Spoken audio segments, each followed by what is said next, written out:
Mapak, your perfect packaging partner. Tali Eternal Wedding Collections by Chungat Jewelry. ഇതെല്ലാം എന്റെ കല്യാണത്തിന് വാങ്ങിയതാ. വാവ്, ഇതെവിടുന്നാ? MV Chacko golden diamonds Angamaly. Kalady പ്ലാന്റേഷനിൽ ദമ്പതികൾക്ക് നേരെ കാട്ടാനയുടെ ആക്രമണം. അയ്യമ്പുഴ സ്വദേശികളായ ബിജുവും ഭാര്യ സോഫിയയും തലനാരിഴയ്ക്കാണ് കാട്ടാനയുടെ ആക്രമണത്തിൽ നിന്നും രക്ഷപ്പെട്ടത്. ചൊവ്വാഴ്ച രാത്രി 7:30-ഓടെ ഇരുവരും ജോലി കഴിഞ്ഞ് വീട്ടിലേക്ക് പോകുമ്പോഴായിരുന്നു സംഭവം. പുളിരാംതോട് അമ്പലത്തിന് സമീപമാണ് ദമ്പതികൾക്ക് നേരെ കാട്ടാനയുടെ ആക്രമണമുണ്ടായത്. ജോലി കഴിഞ്ഞ് ഞാനൊരു 7:30-ഓടുകൂടിയാണ് അയ്യമ്പുഴ ബസ് വന്നത്. ഞങ്ങളുടെ തോട്ടത്തിനകത്തേക്ക് നേരത്തെ ബസ് സഞ്ചാരം കുറവാണ്. അപ്പോൾ ഇദ്ദേഹത്തിന് ഞാൻ അയ്യമ്പുഴ വന്ന് കൂട്ടിക്കൊണ്ട് പ്ലാന്റേഷനിലേക്ക് വരുന്ന വഴിക്ക് ഞങ്ങളുടെ പ്ലാന്റേഷൻ ചെക്ക് പോസ്റ്റ് കഴിഞ്ഞ് അപ്പോൾ എന്നും വരുന്ന നേരത്തെ അവിടെ സെക്യൂരിറ്റി ഉണ്ട്. അദ്ദേഹത്തിൻ്റെ അടുത്ത് ചോദിച്ച് ആന റോട്ടിലുണ്ടോ, അപ്പോൾ അദ്ദേഹം കുഴപ്പമില്ല എന്ന് പറഞ്ഞാൽ പോരാറ് പതിവ്. ഇന്നലെ വന്നപ്പോഴും അദ്ദേഹത്തിൻ്റെ അടുത്ത് ചോദിച്ചു. അപ്പോൾ നല്ലൊരു കുഴപ്പമൊന്നുമില്ല, ആന കുറച്ച് മുകളിലാണ്, പോരെന്ന് പറഞ്ഞു. ഇപ്പോൾ കുഴപ്പമില്ലെന്ന് പറഞ്ഞു. അപ്പോൾ ഞാൻ ഇദ്ദേഹം കൂടി പയ്യൻ കൂടി പോകുന്നു. ഞങ്ങളുടെ ബാക്കിലേക്ക് ആളുകൾ വരുന്നുണ്ട്.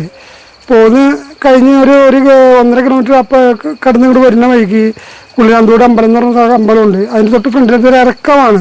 ഒരു ഓഫീസിൻ്റെ അടുത്ത് ഇങ്ങനെ വളഞ്ഞ് വന്നപ്പോൾ ഇങ്ങനെ വളഞ്ഞ് നേരെ വന്നാലാണ് വണ്ടിയുടെ ലൈറ്റ് ആനയിലേക്ക് കിട്ടുള്ളൂ.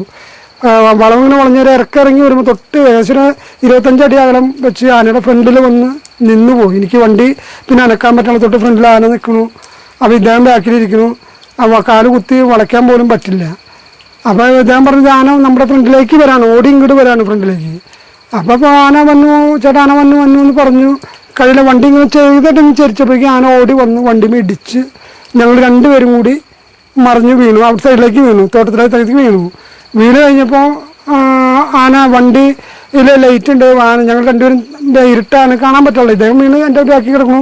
ഞാൻ ഫ്രണ്ട് ആന വന്ന് ഈ വണ്ടിയുടെ കവർ ചെയ്ത് ഞങ്ങളുടെ മുകളിലേക്കൂടെ കാല് വെച്ച് വരുന്നുണ്ട്. ഈ വരുമ്പോൾ ഈ വണ്ടി ഓഫ് ആവാത്ത കാരണം കൊണ്ട് ഈ ലൈറ്റിൽ എനിക്ക് ആനയുടെ കാല് നമ്മുടെ തലയ്ക്ക് മുകളിൽ കൂടെ വന്നത് കാണുന്നുണ്ട്. പിന്നെ ഹെൽമെറ്റ് ബെൽറ്റ് ഇട്ടിരിക്കുന്ന കാലം കൊണ്ട് തെറിച്ച് പോയിട്ടില്ല. അപ്പോൾ ഈ ആന കാലും കൂടി ഇങ്ങനെ തട്ടണത് കണ്ടു. ഈ ഹെൽമെറ്റിൻ്റെ ബ്ലാങ്കറ്റ് ഭാഗത്ത് അടിച്ച് ആ ചെളി ഹെൽമെറ്റും അങ്ങനെ തന്നെ ഫുള്ളായിട്ടുണ്ട്. അത് കഴിഞ്ഞിട്ട് ആന 2 മിനിറ്റ് അവിടെ നിന്നിട്ട് ആന കരഞ്ഞുകൊണ്ട് അങ്ങോട്ട് പോയി. അപ്പോൾ ഇദ്ദേഹം കരച്ചിലായി. അത് വേറെ ചിലപ്പോൾ ഇദ്ദേഹത്തിന് വിചാരിച്ചു എനിക്കെന്തോ പറ്റിയെന്നാണ് വിചാരിക്കുന്നത്. അപ്പോൾ വേറെ കുഴപ്പമൊന്നുമില്ലാന്ന് ഞാൻ പറഞ്ഞിട്ട് എനിക്ക് ചെരുപ്പ് പോയി, മൊബൈൽ പോയി, കവറുകൾ ഉണ്ടായിരുന്നതെല്ലാം പോയി, എല്ലാം പോയി. ഒന്നും കാണാൻ പറ്റില്ല, ഇരുട്ടാണൊന്നും സ്ട്രീറ്റ് ലൈറ്റോ വെട്ടങ്ങളൊന്നും ഇല്ല, കാണാൻ പറ്റില്ല. എന്നിട്ട് ഒരു പ്രകാരത്തിൽ ഇദ്ദേഹത്തിനെ വിളിച്ച് വരുത്തി ഞങ്ങൾ തൊട്ട് ഫ്രണ്ടിലായിട്ടൊരു ഓഫീസുണ്ട്, അവിടെ വെട്ടമുണ്ട്. ആ ഓഫീസിൻ്റെ അടുത്ത് കയറി നിന്നു, റോട്ടിൽ കയറി നിന്നു. ഉള്ളിൽ പേടിയുണ്ടെങ്കിലും ഇയാളെ പേടിപ്പിക്കാതിരിക്കാൻ വേണ്ടി നമ്മളത്ര ഇത് കാണിച്ചില്ല. ഉള്ളിൽ നല്ല പേടിയുണ്ട്. ആന അപ്പുറത്ത് നിന്നുണ്ടോയെന്ന് തന്നെ അറിയില്ല, തൊട്ടപ്പുറത്ത് ആന നിൽപ്പുണ്ടോയെന്ന് തന്നെ അറിയില്ല. അപ്പോൾ നമ്മുടെ ഇവിടെ നിൽക്കാന്ന് പറഞ്ഞപ്പോൾ ആൾ സമ്മതിച്ചില്ല. ആൾ പറഞ്ഞു അങ്ങോട്ട് ആംബുലൻസിൻ്റെ അടുത്തേക്ക് പോകാമെന്ന് പറഞ്ഞു. ഒരു കിലോമീറ്റർ അപ്പുറം നമ്മുടെ ഒരു സ്റ്റാഫ് ഇതിനകത്ത് ജീവനക്കാരൻ താമസിക്കുന്നുണ്ട്. അദ്ദേഹത്തിൻ്റെ വീട്ടിലേക്ക് ഓടിച്ചെന്ന് കയറി ആളോട് പറഞ്ഞു നിൽക്കുമ്പോഴാണ് നമ്മുടെ ഒരു സുഹൃത്തായിട്ടുള്ള ബിജു ജോൺ എന്ന് പറഞ്ഞ ആൾ വന്നു. ആളെ തടഞ്ഞു നിർത്തി ഇന്നമാതിരി ആളുണ്ടെന്ന് പറഞ്ഞു. ആന ഇവിടെ നിൽപ്പോൾ എൻ്റെ വണ്ടി തട്ടിയിട്ടു എന്ന് പറഞ്ഞു. അത് കഴിഞ്ഞ് ആൾ അപ്പം തന്നെ കൂട്ടുകാരന്മാരെ വിളിച്ച് അയ്യമ്പുഴ പ്രദേശത്ത് നിന്ന് ഒരുപാട് 10-300 ആൾക്കാർ വന്ന് നോക്കുമ്പോൾ ഫോറസ്റ്റ് നമ്മുടെ അയ്യമ്പുഴ സ്റ്റേഷന് നമ്മുടെ പോലീസ് ഡിപ്പാർട്ട്മെൻറ്റ് ഉദ്യോഗസ്ഥന്മാർ എല്ലാവരും വന്നു. പെട്ടെന്ന് ആദ്യം പ്രാഥമിക അന്വേഷണം നടത്തുന്ന അവരാണ്. അതിന് ശേഷമാണ് നമ്മുടെ അയ്യമ്പുഴ സ്റ്റേഷനിലെ ഫോറസ്റ്റ് ഡിപ്പാർട്ട്മെൻറ്റിൻ്റെ ഉദ്യോഗസ്ഥന്മാർ ഒരു 3/4 മണിക്കൂറോ എടുത്തു, അവർ വന്നു. അത് കഴിഞ്ഞ് നമ്മുടെ അതിരപ്പള്ളി സ്റ്റേഷനിലെ സാറന്മാർ ഫോറസ്റ്റുകാർ തന്നെ അവരും വന്നു. ഞാനിത് ആക്സിഡൻറ്റ് നടക്കുന്ന സമയത്ത് എൻ്റെ വണ്ടിയും ആനൊന്നും ചെയ്തിട്ടില്ല. കാലിക്ക് തട്ടിയിട്ട് ആന ഓടി അങ്ങോട്ട് പോയി. രണ്ടാമത് ഞാൻ എനിക്ക് ഓടിയതിന് ശേഷമാണ് വന്ന് ആന വണ്ടി ചവിട്ടിയിരിക്കുന്നത്. കാലടി പ്ലാന്റേഷനിൽ ദമ്പതികൾക്ക് നേരെ കാട്ടാനയുടെ ആക്രമണമുണ്ടായി. ചൊവ്വാഴ്ച വൈകിട്ട് 7:30-ഓടെയായിരുന്നു സംഭവം ഉണ്ടായത്. അയ്യമ്പുഴ സ്വദേശികളായ ബിജുവും ഭാര്യ സോഫിയയുമാണ് കാട്ടാനയുടെ ആക്രമണത്തിൽ നിന്നും രക്ഷപ്പെട്ടത്. ഇരുവരും ജോലി കഴിഞ്ഞ് വീട്ടിലേക്ക് പോകും വഴിയായിരുന്നു കാട്ടാനയുടെ ആക്രമണം ഉണ്ടായത്. അയ്യമ്പുഴ ചെക്ക് പോസ്റ്റ് കഴിഞ്ഞ് കുളിരാംതോട് അമ്പലത്തിന് സമീപം വെച്ചാണ് ദമ്പതികൾക്ക് നേരെ കാട്ടാനയുടെ ആക്രമണം ഉണ്ടായത്. കാട്ടാന ഇവരുടെ അടുത്തേക്ക് പാഞ്ഞു വരികയും സഞ്ചരിച്ചിരുന്ന സ്കൂട്ടർ മറച്ചിടുകയും ചെയ്തു. ആക്രമണത്തിൽ കാട്ടാനയുടെ കാലിനിടയിൽ ദമ്പതികൾ പെടുകയും ഇവർ ധരിച്ചിരുന്ന ഹെൽമറ്റിൽ കാട്ടാനയുടെ കാൽ തട്ടുകയും ചെയ്തു. ആനയുടെ ശ്രദ്ധ മാറിയ ഉടനെ തന്നെ ഇവർ രക്ഷപ്പെടുകയായിരുന്നു. തുടർന്ന് ആന ഇവർ സഞ്ചരിച്ചിരുന്ന സ്കൂട്ടർ 100 മീറ്ററോളം വലിച്ചിഴച്ച് കൊണ്ടുപോവുകയും ചെയ്തു. ഇത്രയും നാളുകൾ ഞങ്ങൾ ആനേനെ കണ്ട് പല സുഹൃത്തുക്കളും വഴിയിൽ വെച്ച് വണ്ടി ഇട്ടുകൊണ്ട് ആ ഓടി ഉള്ളതുള്ളൂ.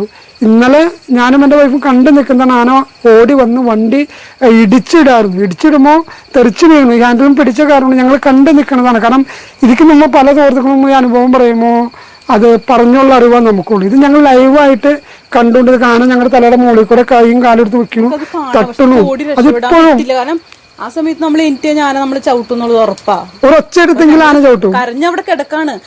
ആ കാല് എടുത്ത് വെച്ച ഗ്യാപ്പിലാണ് ഞങ്ങൾ എനിക്ക് ഓടുന്നത്.